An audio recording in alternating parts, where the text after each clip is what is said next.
Well, you're going to love our next interview. Of all the people that we managed to track down in the Hajj is a Hollywood movie actor, Omar Reagan, now a Muslim.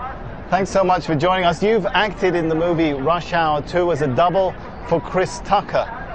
Tell me about how you went from Hollywood to Hajj. That's an amazing journey in itself. Yeah, when you put it like that, it kind of, I don't know. It's the first thing that comes to my mind, like, wow, how did I get here?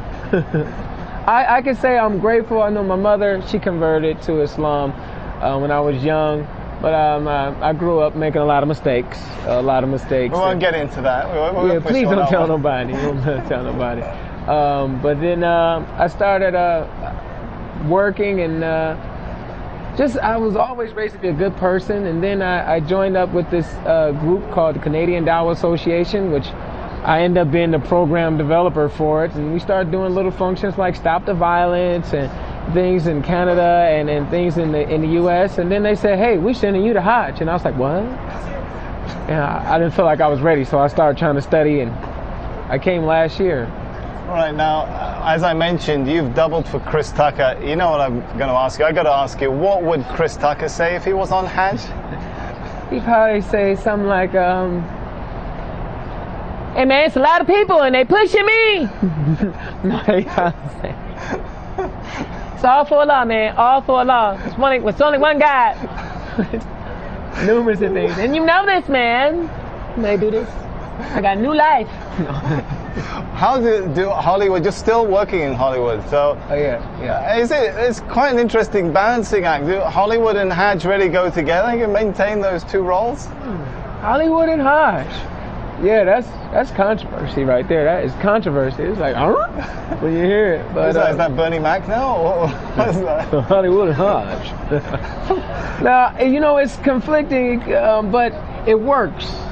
Because Hollywood teaches you kind of like put on this, be a fake person, be another person, and Hajj teaches you to really be yourself. It strips you of everything that you thought was so important and everything that you really fight for. It's about me and what I need. And Hajj, man, you know, you sleep on the ground, you know, you wear nothing, as you can see.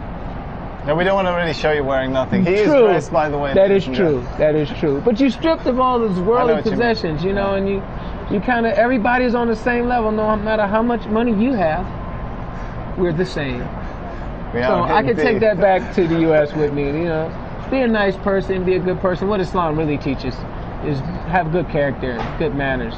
Tell me, Omar, does it hurt your Hollywood profile, your Hollywood career, that you have such a high profile as a Muslim? As you mentioned, you're in Hajj, you're talking to us on TV, you're part of the Canadian Dow Association. I don't know. That's a good question. I'm going to find out when I go back home.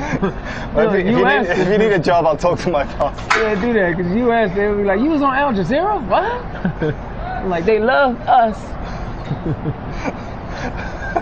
It's been good talking to you, Omar Reagan. It's been good talking to you too. I'm going to let you get back to the other rush hour. This is more like rush hour 10. It took us about 3 hours and 15 minutes to get you out here. I don't even think about how long it's going to take to get you back. Yeah, what is the opposite of rush hour? It's slow motion over here, boy. You can't go nowhere. It's just too many people. They in mountains and everything. It's beautiful though. It is beautiful. Omar Reagan, you have yourself a beautiful Hajj and a safe trip home. All right, nice talking to you. Man. Thank you. We'll be continuing the coverage from the heart of the Hajj in the days to come, but for now I'm going to hand you back to Imran in the studio.